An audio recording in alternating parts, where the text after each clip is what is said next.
Olá, boa noite. Estamos ao vivo na SECNE, Casa Espírita Caminho da Nova Era.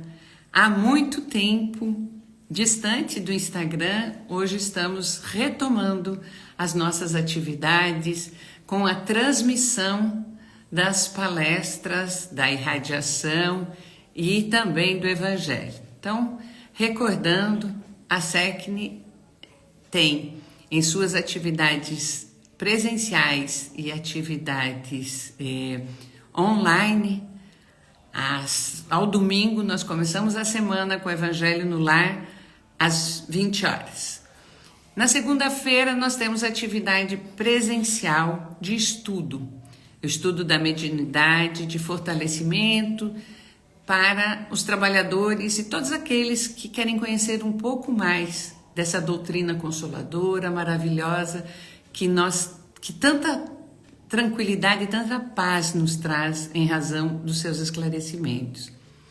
E na quarta-feira nós fazemos um diálogo, sempre temos uma pessoa que faz uma abordagem de um tema, algumas explicações e depois nós temos a irradiação no propósito do tratamento, o propósito de tratamento à distância para os nossos pacientes da casa e também aqueles que nos são caros, que naquele momento, no momento de hoje, durante todo o procedimento, nós lembrarmos de suas dores, de suas necessidades, irradiando amor e a cura através dessa paz, desse amor que nós buscamos.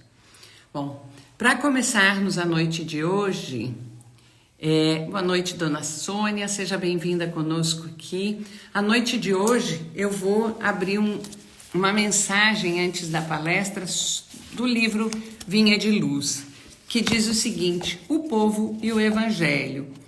Ele fala uma mensagem através do registro do evangelista Lucas. E não achavam meio de lhe fazer mal, porque todo o povo pedia para ele, escutando-o. Está no versículo 19 a 48. Emmanuel nos ensina que essa mensagem registra que a perseguição aos postulados do cristianismo é de todos os tempos. Nos próprios dias do mestre divino, nos círculos carnais, já se exteriorizavam hostilidades de todos os matizes contra os movimentos da iluminação cristã. Em todas as ocasiões, no entanto, tem sido possível observar a gravitação do povo para Jesus. Entre ele e a multidão, nunca se extinguiu o poderoso magnetismo da virtude e do amor. Debalde surgem medidas draconianas da ignorância e da crueldade. Em vão, aparecem os prejuízos eclesiásticos do sacerdócio. Quando, sem luz na missão sublime de orientar, cientistas presunçosos, demagogos, subornados por interesses mesquinhos, clamam nas praças pela consagração de fantasias brilhantes. O povo, porém, inclina-se para o Cristo com a mesma fascinação do primeiro dia. Indiscutivelmente, considerados num todo, achamos-nos ainda longe da união com Jesus em sentido integral. De quando em quando, a turba experimenta pavorosos desastres. Tormentas de sangue e lágrimas varrem-lhe os caminhos. A claridade do Mestre, contudo, acena-lhe a distância. Velhos e criança identificam-lhe o brilho santificado. Os políticos do mundo formulam 1000 promessas ao espírito das massas. Raras pessoas, entretanto, se interessam por semelhantes plataformas. Enunciados do Senhor, todavia, em cada século se renovam, sempre mais altos para a mente popular, traduzindo consolações e apelos imortais. Esse é um bom diálogo que nos chama a atenção que o verdadeiro caminho está em seguirmos os passos do Mestre. Não podemos nos desvirtuar em promessas presenciais que possam nos desviar do caminho. Então, agradecendo essa mensagem, dando boa noite para quem está conosco ao vivo. Boa noite, Kênia. Seja bem-vindo nessa nossa nova modalidade de transmissão. É com muito carinho que a gente recebe cada um que entra conosco online.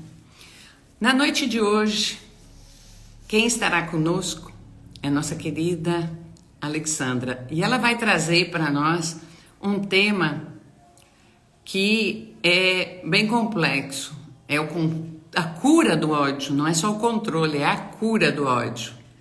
Então, eu vou passar. Agora, como nós estamos presencial, vai ficar somente a Alexandra no vídeo, falando um pouquinho para nós sobre esse tema e depois nós comentaremos. Eu falei Kênia aqui, ó. Alexandra, seja muito bem-vinda a falar conosco aqui e que a espiritualidade lhe ampare, proteja e intua para as melhores mensagens. Como a maioria não lhe conhece, eu lhe convido para você se apresentar, contar um pouquinho da sua trajetória e a palavra é sua. Com vocês, Alexandra. Olá, boa noite pessoal, boa noite amigos, colegas aqui da casa. Boa noite aí pra galera do Instagram, a Kênia, a Aldreia, a Suelen, o John tá aqui também. Bom, eu sou a Alexandra, eu faço parte aqui da casa, com os grupos de estudo, né? O grupo de estudo da segunda-feira. Já trabalho em centro espírita e frequento aí esse meio há quase 20 anos. Além dos estudos aqui de mediunidade, eu estudo em paralelo muito essa questão da espiritualidade, do plano espiritual e a relação com a matéria. Magnetismo especificamente, muito magnetismo tenho estudado, que é uma coisa que explica praticamente todos os fenômenos espíritas, já como dizia Kardec, que o magnetismo e o espiritismo não podem andar separados, né? Que eles, como ciência, eles teriam que andar juntos. Então, esse magnetismo que explica os fenômenos espíritas, que explica as curas, as cirurgias, o passe, o reiki e tantas outras formas de magnetismo. E mais especificamente ainda tenho me dedicado nos últimos anos a estudar o magnetismo aplicado à saúde, né, para protocolos de saúde. Então, para todos os tipos de doença, desde uma enxaqueca, uma dor de cabeça, Alzheimer, câncer, ansiedade, síndrome do pânico, desde autismo, depressão. Então é isso. Me dedico bastante aos estudos aqui desse meio. Bom, pessoal, a cura do ódio, né? Será que eu vim trazer a receita hoje? Quem dera. Se eu tivesse essa receita, venderia. Ficaria rica, né? Mas não, viu? Bom, a primeira coisa que eu quero falar para vocês aqui, que eu quero trazer, é que eu não sou oradora espírita, tá? Eu sou uma estudante da espiritualidade, eu gosto de conversar, eu sou fascinada por esse tema desde que eu me entendo por gente. Então é um diálogo, pena que, né, que aqui o tempo seja limitado e também as pessoas aí estejam também longe fisicamente, né? Mas é mais uma conversa, tá, pessoal? E digo para vocês, não vim trazer a fórmula mágica para a cura do ódio, né? E tudo que eu vou falar aqui, neste momento, para mim, são certezas, né? Mas não existem certezas absolutas, né? A gente não pode, nesse momento evolutivo de consciência em que nós estamos, ter muitas convicções ou certezas absolutas nos corta o caminho, né? Então, o que eu trouxe aqui hoje são questões, estudos baseados principalmente em Kardec, tá? Mas que, com o passar do tempo, como o próprio Kardec fala que a ciência espírita ela também evolui, quem sabe, né, no futuro a gente possa até estar repensando essas questões trazidas aqui hoje. Tem um filósofo que eu estudei muito e que é o Immanuel Kant, que ele diz assim que o intelecto humano ele deve ser medido pela sua capacidade de colecionar incertezas, né? Só que nós humanos nós somos condicionados a buscar certezas que nos confortam. O Jean Vaillant, ele tem uma frase que também eu levo sempre comigo, que ele diz assim, que crer é um conforto, pensar é um esforço.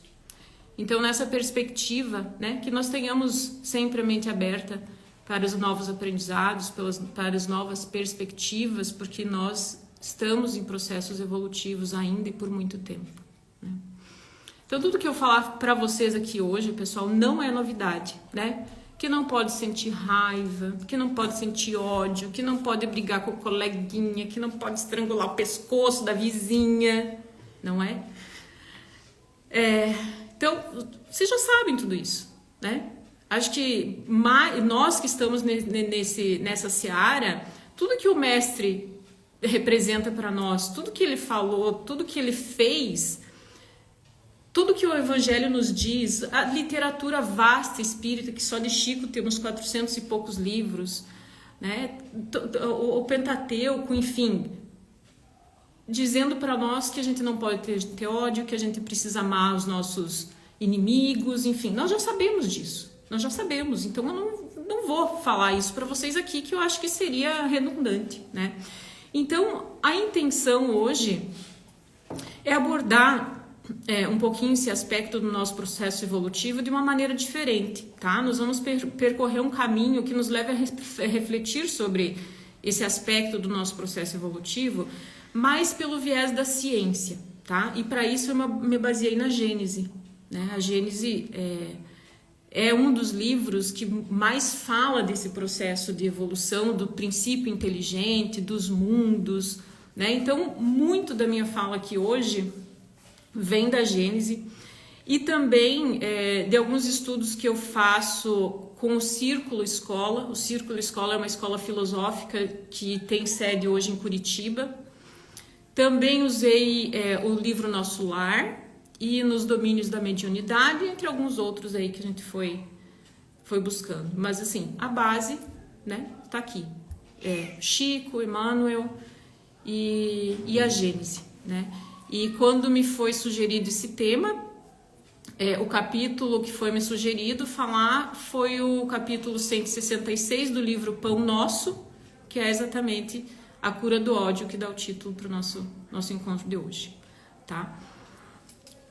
Então, nós já sabemos tudo isso, né? Que a gente precisa nutrir bons sentimentos, que a gente não pode sentir ódio. Nós, enquanto espíritas, acreditamos que essa existência aqui não é a única, que é uma entre tantas outras, né? Que nós estamos num processo constante de evolução e mesmo assim a gente continua tendo raiva, a gente continua, sei lá, odiando. Essa palavra ódio é muito forte, né? Assim, mas a gente tem raiva, a gente pisa nas tamancas, como diz o ditado, de vez em quando, a gente chuta o pau da barraca, né? A gente se irrita, enfim, né? Então, nós agimos como se nós não tivéssemos o conhecimento dessa doutrina. Nós agimos como se a gente não soubesse que a pessoa que está do nosso lado é bem provável que seja um desafeto, que seja uma pessoa que está ali para a gente aprender, porque na hora o último pensamento que nos vem é esse, né? Então, apesar de tanto conhecimento, nós ainda não conseguimos tirar isso do mental, né? Nós não conseguimos tirar isso do mental. E o que falta? O que falta? Porque conhecimento a gente tem, né? Conhecimento a gente tem tanto, mas se bastasse conhecimento, nós não estávamos aqui em pleno século XXI falando que a gente não pode ter ódio do coleguinha, não é? Eu acho que o que falta para nós, principalmente nesse momento em que nós vivemos, é que nós transformemos esse conhecimento em atitude, né? Porque o conhecimento já está aí, né? O conhecimento a gente já tem. Tem um lema do Círculo Escola, dessa escola que eu comentei, que é justamente conhecimento que leva ao movimento e que leva à transformação. Porque o conhecimento por si só não adianta, né? O Wagner Borges já diz, conhecimento é diferente de sabedoria, né? A sabedoria é o que você faz com esse conhecimento. Então, o que eu vou trazer para vocês aqui são aspectos para a gente refletir enquanto princípios inteligentes em processos evolutivos e que nos momentos que nós nos pegarmos nessas situações, a gente lembre, pelo menos, né, dessa fala que tivemos hoje, de algumas coisas que a gente conversou aqui, e que isso nos impulsione a ter escolhas mais condizentes com a realidade que a gente quer para nós, né? Então, lá na Gênese, Kardec fala, e eu quero pegar esse viés porque eu quero trazer, como eu falei, esse entendimento pelo viés da ciência, que aquela figura de Deus como uma figura masculina, como um homem sentado num trono comandando a humanidade, é ridícula. Ele usa essa palavra na Gênesis. É ridícula essa visão que nós temos de Deus, representando a figura de um ancião de longas barbas e envolto num manto. E é esse Deus que hoje eu quero desconstruir com vocês, porque ele é muito maior que isso. Ele é muito maior que isso. Nós nem sabemos a dimensão dessa potência, dessa frequência, desse pai, mãe de todas as coisas, dessa fonte criadora, né? Então, por que eu estou trazendo isso? Porque lá na Gênesis também, lá no caráter da revelação espírita, diz assim, que não há diferentes categorias entre os seres inteligentes, mas que toda a criação deriva da grande lei de unidade que rege o universo, e que todos os seres gravitam para um fim comum, que é a perfeição, sem que uns sejam favorecidos à custa de outros, visto serem todos filhos das suas próprias obras, do seu próprio trabalho, do seu próprio esforço. E quando ele diz aqui que toda a criação deriva dessa grande lei, ele está dizendo que tanto nós quanto o nosso inimigo deriva dessa mesma lei. E que tanto ele quanto eu estão sobre o mesmo jugo, o mesmo peso dessa lei. Então eu queria propor aqui que nós entendêssemos esse Deus hoje, especificamente aqui, com essa fonte criadora, que não é a pessoa, o senhor de barba que está lá sentado dizendo assim, Cíntia, agora você fez isso, agora você fez aquilo, então vai acontecer isso para você. Não existe isso, não é isso, ele não está fazendo isso. Diz que eles continuam criando, né? Essa coisa que a gente nem sabe de tão grandiosa que continua criando, e que nós somos centelhas divinas. Então, qual foi a maneira que Deus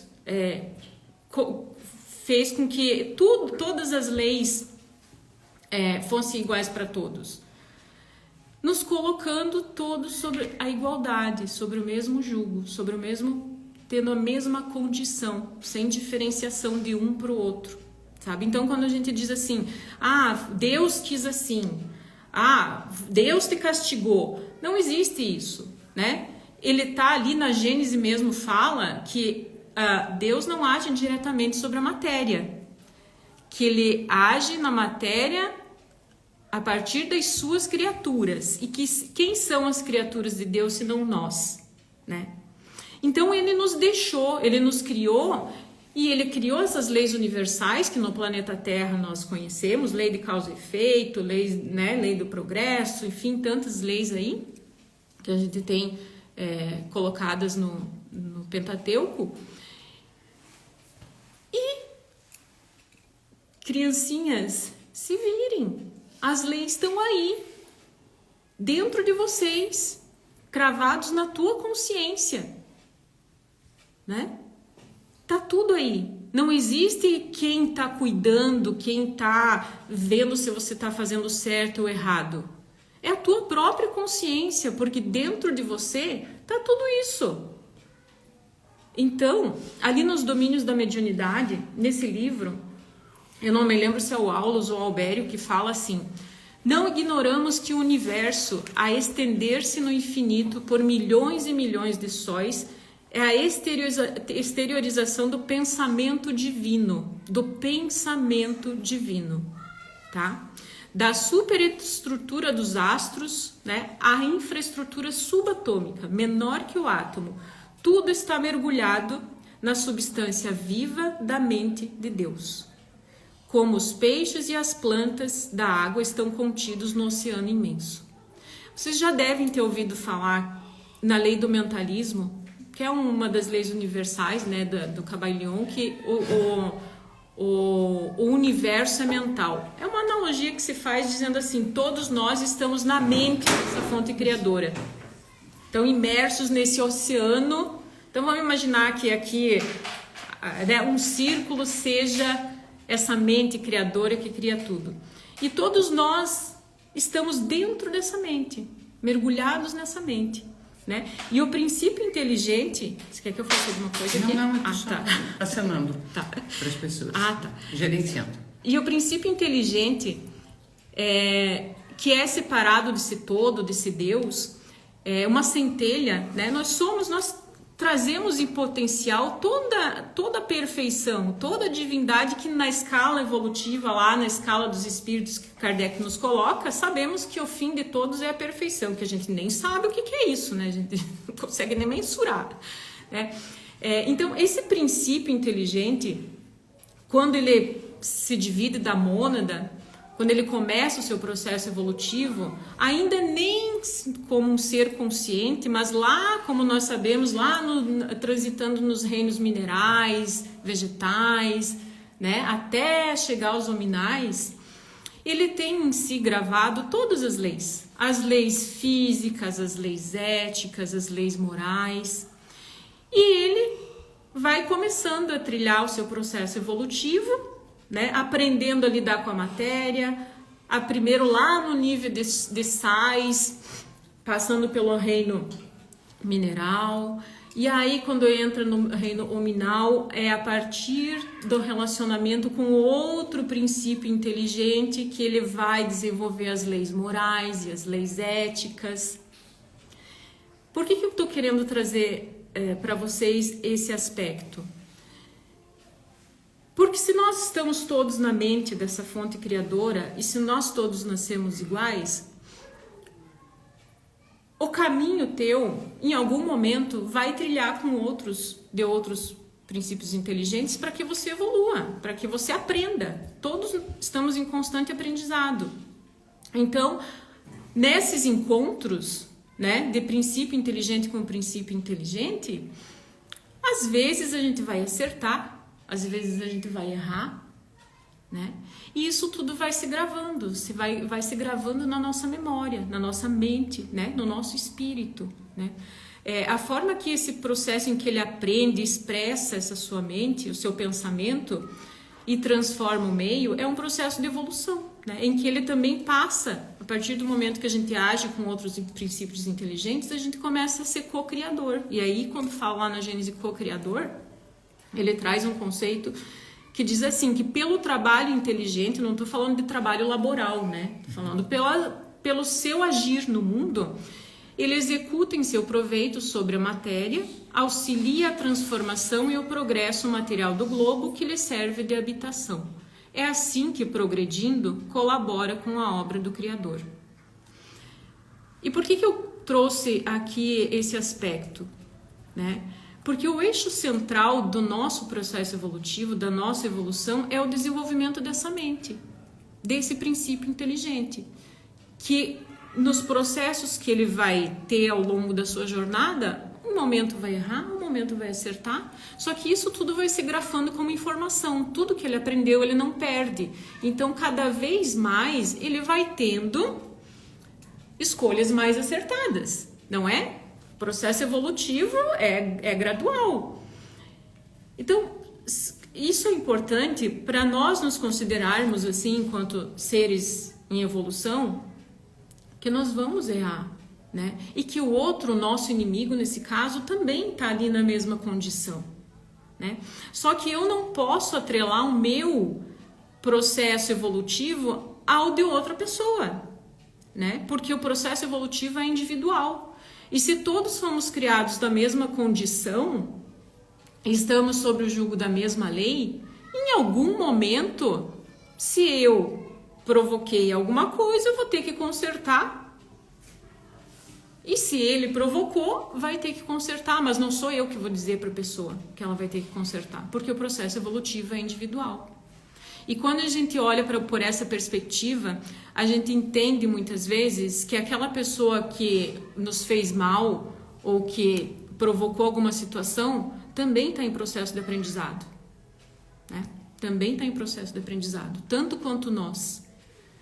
E nós, espíritas principalmente, por frequentarmos uma casa, por termos o conhecimento, muitas vezes a gente se coloca numa posição superior aos outros, quando na verdade não é. Nós só temos conhecimento e nós só conseguimos olhar o mundo numa perspectiva diferente. Agora, quando nós nos entendemos em processos evolutivos, e quando também a gente tira essa noção de que a humanidade é a super master blaster raça que existe no planeta, quando a gente tira esse pensamento de nós nos entendemos como simples criaturas, com todo o potencial divino em nós, mas que a gente ainda precisa despertar, né? E o outro também tá. Então a gente não vai exigir que o outro acerte, a gente não vai exigir que o outro tenha posturas que a gente tem, porque se ele está fazendo aquilo ainda é porque ele ainda não aprendeu que aquilo tem que ser feito, sabe? Então é nessa perspectiva que Jesus diz: amai os vossos inimigos, e aí lá no próprio Evangelho ele diz assim, que não é amar da mesma forma como que a gente ama amigo, porque isso é contra a nossa própria natureza, né? Mas é entender essa criatura como filho do mesmo pai, como proveniente da mesma fonte e com as mesmas condições que você tem aí para se ajeitar no mundo, né? E aí, nesse aspecto, a importância de a gente não julgar tanto a ferro e a fogo quando acontecem essas coisas conosco, né? E aí eu quero falar um pouquinho para vocês agora sobre a lei universal da compensação de equilíbrios, que nada mais é que a lei da causa e efeito. Então nós enquanto princípio evolutivo, tem que cuidar a hora, né? Nós enquanto princípio evolutivo, a gente está sujeito a errar e acertar. Como nós estamos dentro dessa mente do todo, quando a gente provoca um processo de desequilíbrio em nós estamos provocando um processo de desequilíbrio no todo. Da mesma maneira como quando a gente faz mal para alguém, ou mentalmente, ou fisicamente, ou verbalmente, nós também estamos indo contra a lei universal de harmonia, de amor, em que estamos submetidos, não é? Então, eu vou dar um exemplo assim para vocês. Vamos imaginar a dona de casa, quando ela acaba o almoço, né, limpa toda a cozinha, lava a louça, arruma a pia, passa pano no chão, tá brilhando a cozinha. Chega o filho, o marido, qualquer que seja que vai lá, pega um copo de água, deixa lá no ambiente. Vai começar de novo. Aquele ambiente que estava harmonizado, o nosso planeta Terra, ou o universo que seja, né, que foi organizado para que todos vivem em harmonia, para que todos se sintam bem naquele espaço, o que aconteceu? Alguém desorganizou, desequilibrou, não é? O que vai ter que acontecer para harmonizar de novo? Alguém vai ter que limpar a caca. E quem que vai ter que limpar? Somos nós. Somos nós, lei de causa e efeito. Simples. Sujou, limpa. Fez porcaria, conserta.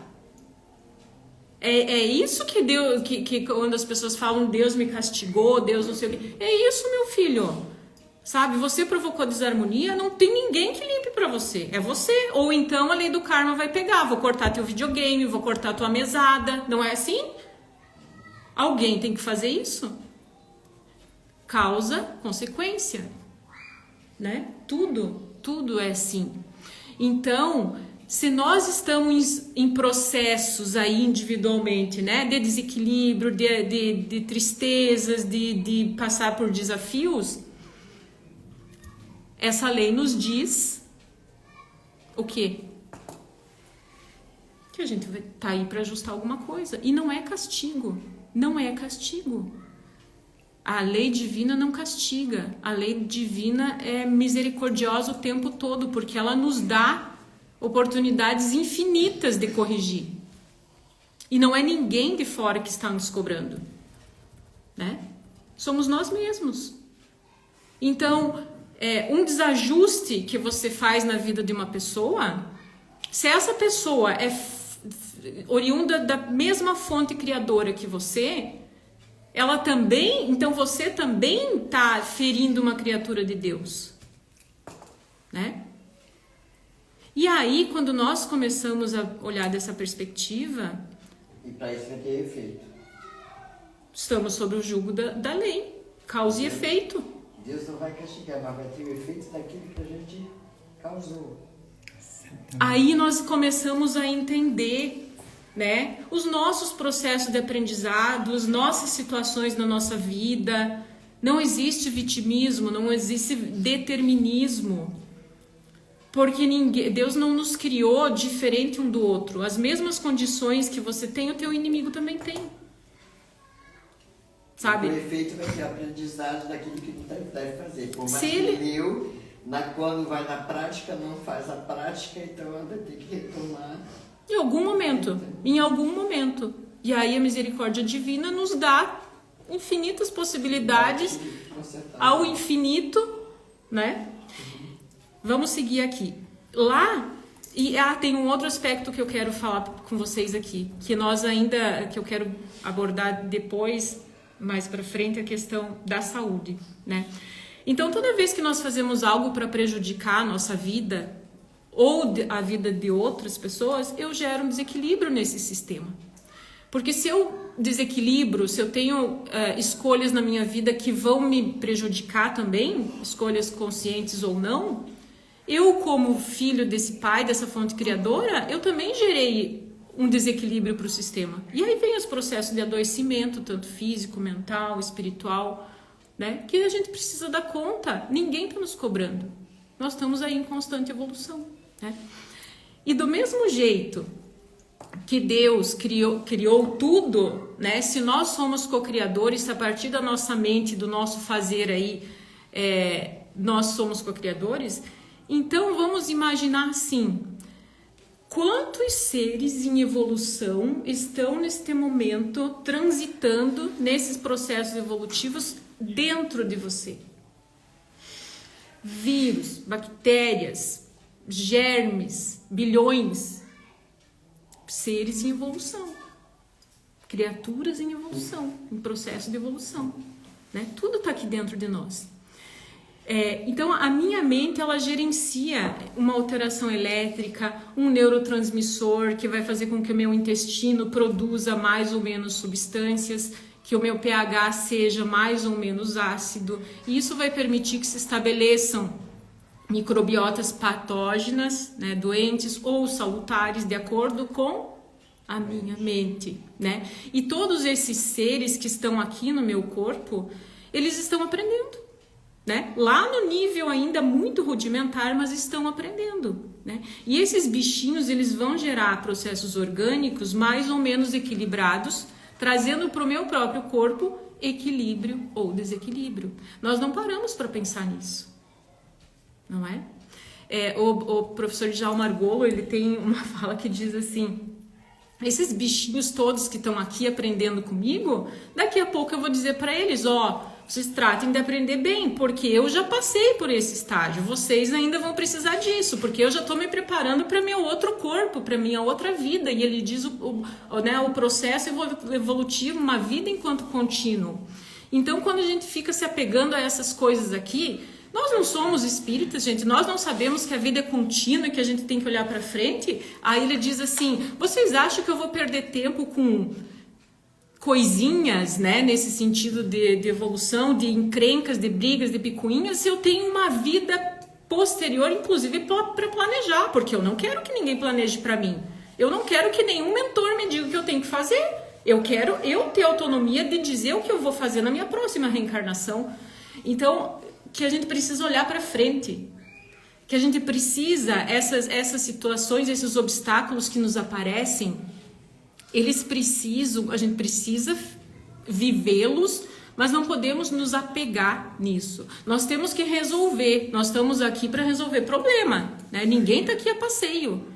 Quem acha que está aqui a passeio nessa existência, me desculpe, nós podemos passear, eu acho que quando nós fomos esses espíritos perfeitos aí, não sei, não faço nem ideia, mas aqui é trabalho. Aqui na nossa existência ainda é trabalho, né?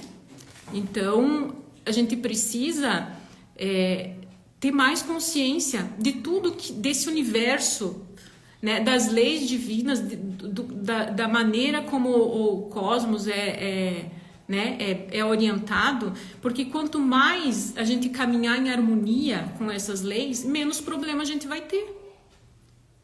Porque ainda não somos deuses para criar mundos, então nós temos que aceitar as leis desse mundo que nós tivemos a oportunidade de encarnar.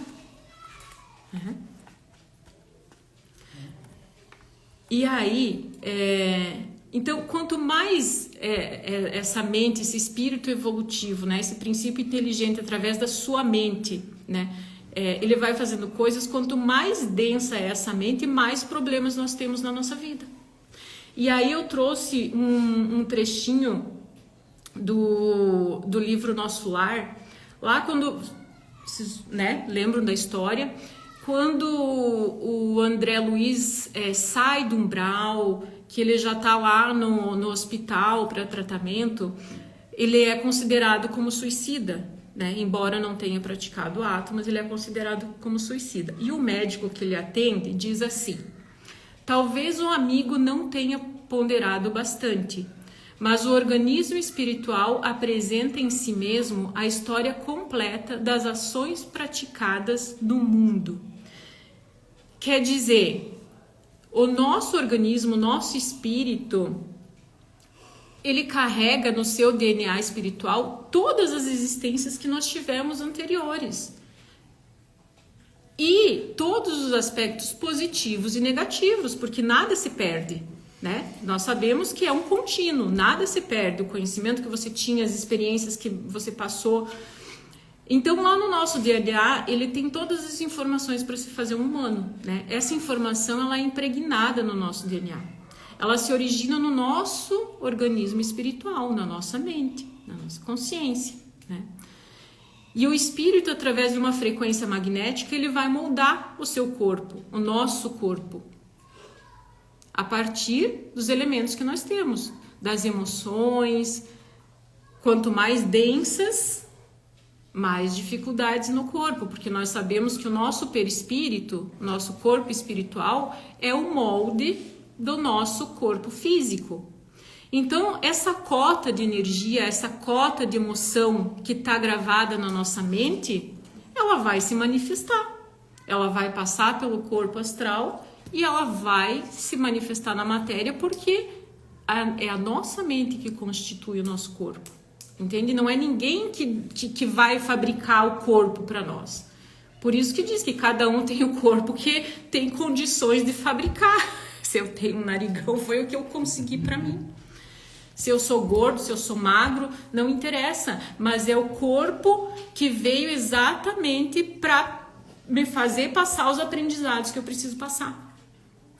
Então, vocês percebem a necessidade de a gente ter emoções e pensamentos mais condizentes com o estilo de vida que a gente quer ter?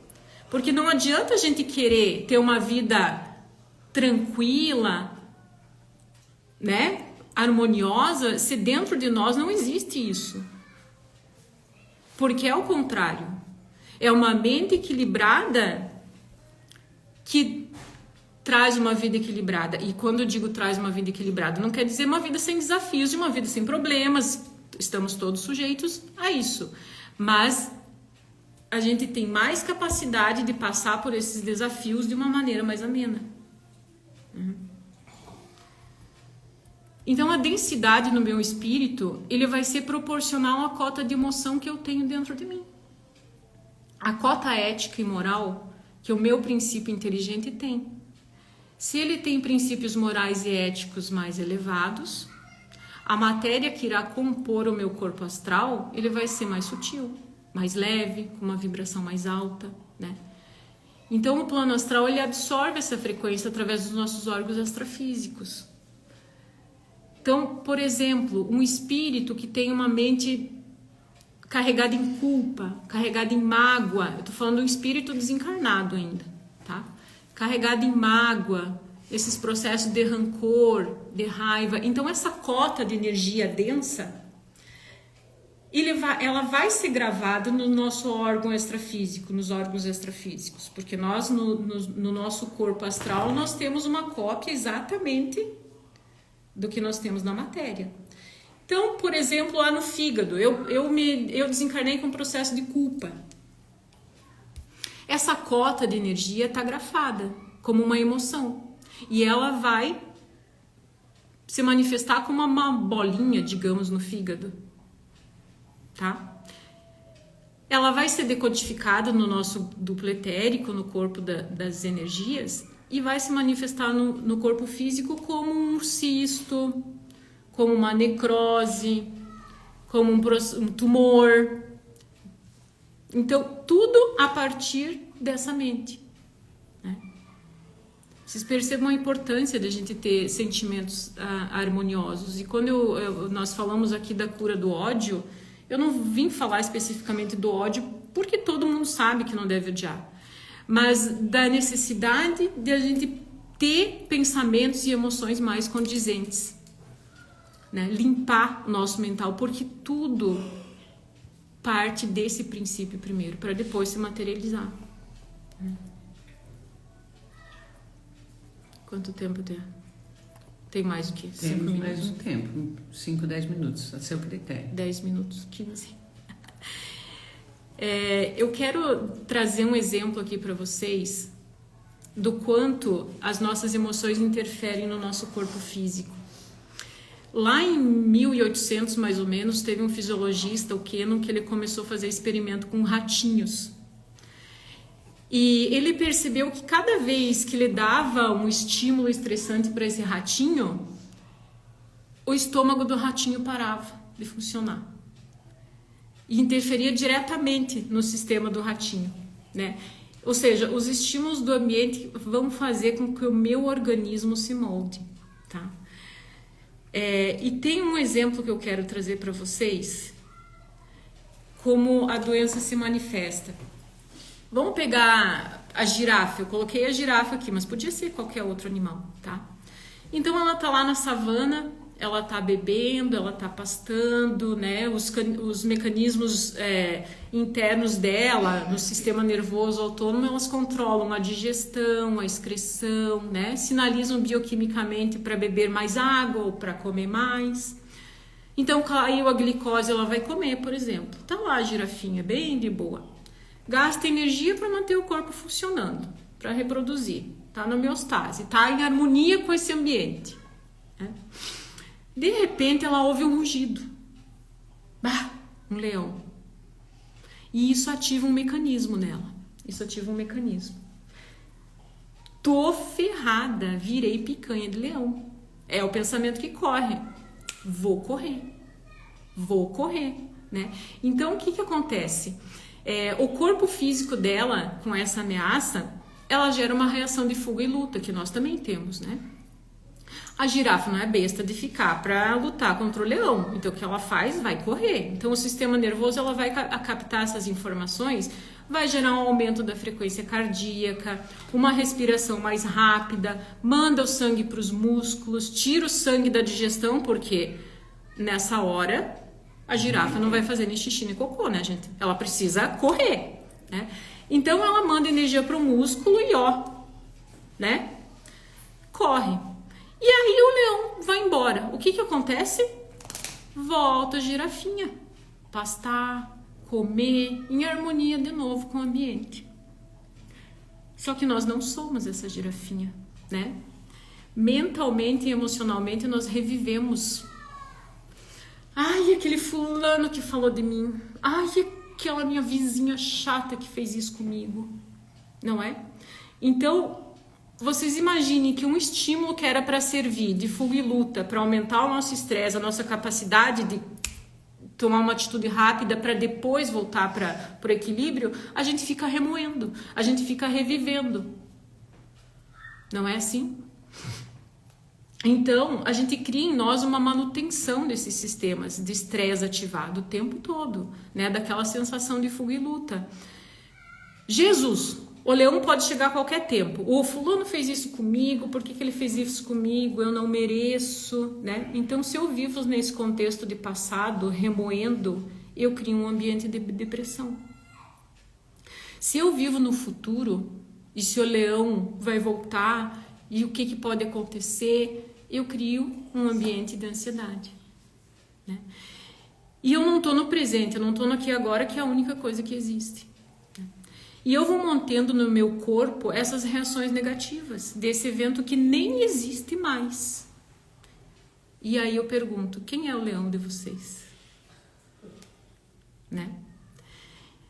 E essa resposta fisiológica de estresse e luta que foi criada para nossa defesa, ela é para ser pontual, né?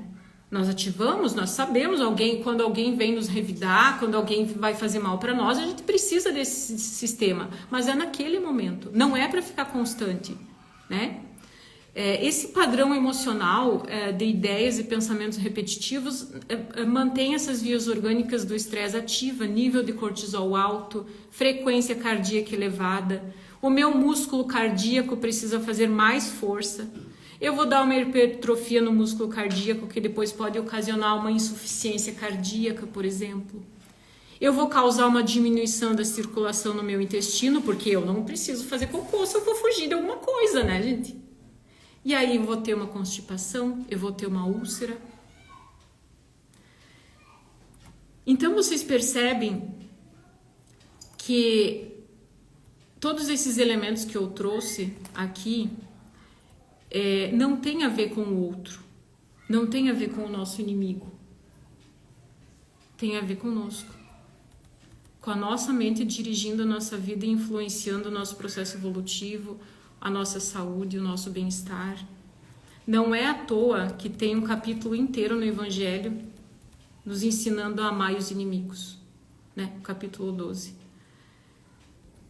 As batalhas que a gente veio combater não é contra o outro, não é contra a sociedade. As batalhas que nós viemos combater são as internas, são as nossas, né? O único território que eu tenho absoluto controle é o interno. Você não pode atrasar o teu processo evolutivo porque alguém fez uma, né? Não vou falar palavrão, uma coisa ruim para você.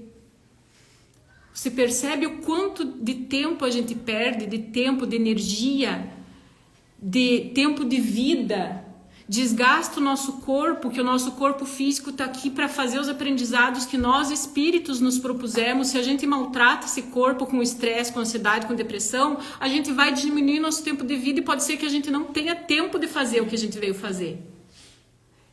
Percebem o quanto é importante a gente saber o que tem dentro do nosso pensamento e começar a disparar processos que nos levem a situações mais felizes e mais condizentes, né?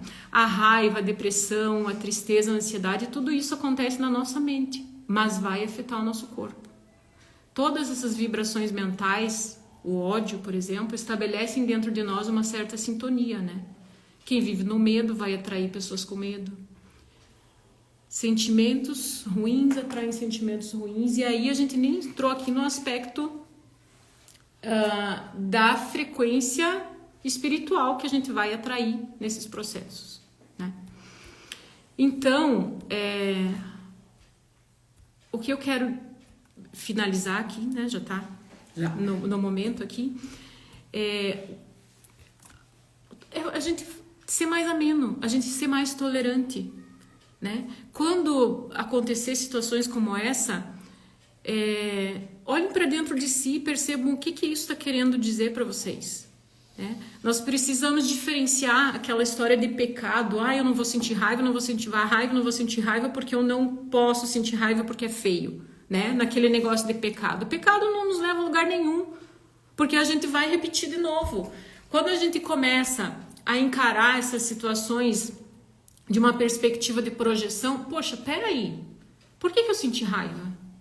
Porque ele não atendeu uma expectativa minha, porque ele queria que eu fizesse uma coisa e não fez, ele é um princípio evolutivo como eu, tá evoluindo. Então, eu não tenho que controlar a vida de ninguém, mal dou conta de controlar a minha. Não é? A gente acha mais problemas para nossa vida, né? E então, quero acabar dizendo assim que, perguntando para vocês, né? Numa situação, né, nesse momento que vocês se tirem raiva, ódio, depois dessas reflexões aqui que nós fizemos juntos, como é que você vai agir? Não sei, né? Porque o processo evolutivo é individual. Não sei, né? Mas pela lei da fraternidade, né? Que nos diz assim, que o mais forte ajuda o mais fraco, que o que sabe mais ajuda o que sabe menos. Vamos evoluindo, né? Sabendo que o mestre nos deixou aí tudo o que era necessário para ter uma vida feliz, que nós ainda não somos capazes, nós conseguimos, mas o importante é não estar parado, né? Todos nós temos esses processos aí e os teremos até provavelmente no final dessa existência, se não em outras. Mas o importante é começar, né? Olhar mais para dentro de si, e porque o pedido é urgente, né? Nesse processo de transição pelo qual a Terra passa, nós precisamos agir. Não é com o outro, é conosco mesmo. O nosso compromisso maior, a missão nossa aqui nessa existência não é com os filhos, não é com o marido, não é com a sociedade, é conosco mesmos. E apesar de todos os desafios, eu quero me utilizar de uma frase de Pai João, que ele sempre nos diz assim: não estão sós os filhos do homem. Nós temos uma espiritualidade que nos ancora, que nos protege, que nos levanta, que nos dá força a todo momento. Nós não estamos sozinhos. Mas para isso a gente precisa, de fato, levantar a bundinha da cadeira, por mais doído que seja, e começar os nossos processos de mudança. Sejam em situações de ódio ou curando as nossas emoções, independente de quais sejam. É isso. Obrigada, Alessandra, por você trazer essas provocações e nos mostrar que o ódio é uma vibração por nós escolhida. E aí a gente pode, como presente, né, é a única coisa que a gente realmente tem em nossas mãos. A escolha do ódio é uma escolha muito própria, e aí a gente pode mudar de acordo com os nossos sentimentos. Deixa eu ver se tem. Eu vi que tinha algumas perguntas aqui que eu não posso. O ódio, na realidade, depende somente de nós mesmos. Pois é, deixa eu ver aqui, eu tinha uma pergunta aqui que eu não pude gerenciar. Aos poucos. A Ingrid perguntou sobre como que a gente poderia limpar, né? Quais os atos que a gente deve fazer. Sim. É o controle de nós mesmos. Primeiro, Ingrid, é assim, você reconhecer o pecado, por exemplo, assim. Gente, não tô, né? Só um exemplo. Padre, eu pequei, eu estou com raiva. Eu senti raiva do coleguinha. E aí o padre diz lá para você: reze 10 Pai Nosso, 10 Ave Maria e não faça mais isso. Tá bom, tá bom. O que você vai fazer, Ingrid? Você vai fazer de novo. Óbvio que a gente vai fazer, porque aquilo foi muito raso. Quando a gente entende na perspectiva de projeção, a gente olha para nós. Peraí, por que eu tô sentindo esse ódio? Por que eu tô me incomodando tanto?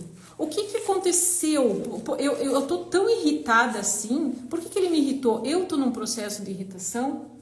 O que essa raiva tá querendo me dizer? Que lá no fundo eu sinto uma inveja dele? Ou então, porque ele não fez a coisa que eu queria que ele fizesse, que ele não fez a coisa que eu queria que ele fizesse? Então, quando você reconhece o sentimento, você começa a dar vazão para isso, para entender. Então, se o nosso mundo aqui na Terra é dual, né? Tudo tem polaridade. O bem, o mal, o ódio, o amor são polaridades. Quando você nega, você não sabe onde é que você está. Agora, quando você assume, bom, eu senti raiva, e o que essa raiva está querendo me dizer, ou o que esse ódio está querendo me dizer, você se situa dentro dessa escala. Se você está nesse início, você sabe o que você tem que fazer para chegar no outro extremo. E é aos poucos, é dosando, é tendo essa consciência de que eu estou num processo de evolução, é natural eu sentir todas as emoções aqui, porque elas são sinalizadoras, todas as emoções nos sinalizam alguma coisa, elas nos querem dizer alguma coisa. Então elas são positivas na perspectiva de que foi o início para você transmutar isso, né? Quando você percebe o outro como também passível de erro, e ainda que a justiça tarda, mas não falha pela lei de causa e efeito, você começa a prestar mais atenção na sua própria existência, nas coisas que você tem que fazer para você não se atrasar no seu processo evolutivo, e deixa o outro. É exatamente o que a Kênia fala ali, que o Chico falava que o ódio é o amor que adoeceu gravemente. Então é buscar a cura mesmo, que nós só temos que curar o ódio, é compreender que a gente precisa melhorar. Foi o que você trouxe pra gente hoje, né? Que nós, o verdadeiro inimigo e o estímulo do ódio que nos macula tanto, somos nós mesmos, os nossos sentimentos maltratados, mal trabalhados, e que a gente gera essa situação. E quando a gente remete para o outro, a gente precisa entender que o outro também está em processo de aprendizado. E não nos culpar, não nos culpabilizar por isso, né? Isso é interessante. Porque é muito adoecimento aí que a gente tem de pessoas que não dão vazão para os sentimentos, que negam, que escondem lá dentro de si e depois acabam gerando inclusive desordens físicas, orgânicas aí. Então reconhecer que você vai errar da mesma forma que os outros erram, e tá tudo bem se esse erro te servir para dizer, olha, eu não vou mais fazer assim. É isso. Verdade. Então, obrigada, Alessandra, por essa reflexão e por essa lembrança, porque tudo está gravado no nosso HD. A nossa vida, nosso espírito é o nosso grande HD, que nós deixamos algumas coisas em arquivos ocultos e que com o tempo a gente traz à tona, outras vezes a gente faz de conta, põe uma chave, uma senha e não quer mais abrir, mas ele está lá. Em algum momento ele vai aparecer. Bom, que a gente possa aproveitar essa reflexão para melhorar a nossa caminhada e lembrar que nós, embora estamos aqui na doutrina, nós não temos, como você disse, um quesito a mais com relação às outras crenças, aos outros caminhos. Mas nós temos uma responsabilidade, porque a doutrina ela traz para nós não um comando único em que a gente deve obedecer. Não, ela vem com provocações. Foi como tu trouxeste para nós um projeto de reflexão e de melhoria. Bom, a nossa atividade de hoje, ela tem realmente essa reflexão. E agora nós passamos para a segunda etapa, que é a etapa online, é a etapa com um tratamento, que é a irradiação. E a nossa irradiação, ela é feita com o propósito que cada um se prepare para receber, tanto presencialmente quanto virtualmente. Nós sabemos que a espiritualidade está sempre pronta a nos ajudar. Basta nós pedirmos. Pedir e obtereis, o mestre nos diz. Então, eu vou lhe convidar, Alessandra, para fazer a nossa oração de encerramento da nossa atividade de hoje online e, ao mesmo tempo, convidar a todos para que se preparem no seu íntimo para receber a energia desse processo todo, dessa oração, como um tratamento de abrirmos para a cura pessoal e também daquelas pessoas que nos são caras, que nesse momento nós podemos concentrar e lembrar de cada dor, de cada momento necessário de transmudação, como você diz, sair da doença do nosso corpo através da nossa mudança. Então, convido você para fazer, Alessandra, a prece de encerramento da nossa atividade com foco de irradiação. Vamos fechar os nossos olhos. Vamos respirar profundamente e vamos sentir ainda mais essa energia que nos envolve, pedindo que os nossos mentores, os nossos amigos que nos patrocinam a existência, que estão do nosso lado, possam segurar firme a nossa mão, para que nos coloquemos diante dessas forças soberanas do bem e da luz, buscando a força, a coragem, a disposição para fazermos escolhas e termos mais comportamentos mais condizentes com o estado de espírito que almejamos, com a paz que o amado Mestre nos prometeu, para que nós tenhamos lucidez, discernimento, humildade, de nos colocarmos como aprendizes ainda, de nos acolhermos nesses momentos que estivermos em desequilíbrio, também com amorosidade, da mesma maneira que nós olhamos amorosamente as pessoas que nos são caras, mas que nós tenhamos amor para conosco mesmo nessas dificuldades de mudança. Que nós tenhamos as condições necessárias, os aprendizados necessários para disparar os processos de cura, sejam eles físicos, psíquicos, emocionais ou espirituais. Que essa vibração do grande governador planetário, este Cristo cósmico, que essa vibração de amor, de aceitação que Ele nos tem do jeito que somos, imperfeitos ainda, mas com um sentimento genuíno, com um sentimento vivo em nós de que nós queremos dar um salto evolutivo para dias mais felizes. Que todos nós tenhamos a paz do Mestre nos nossos pensamentos, nos nossos sentimentos, e que Ele seja a força que nós busquemos nos momentos de desequilíbrio. Que todos nós possamos seguir em paz no coração, em harmonia, e que essa mesma harmonia e esses fluidos dessa espiritualidade que nos acolhe possa ser levada até as nossas famílias, os nossos lares, e nos acompanhe aí por toda esta semana. Que assim seja. Que assim seja. Um abraço a todos que estiveram conosco online e terminamos aqui o nosso evento, a nossa live em radiação dessa quarta-feira. Um abraço.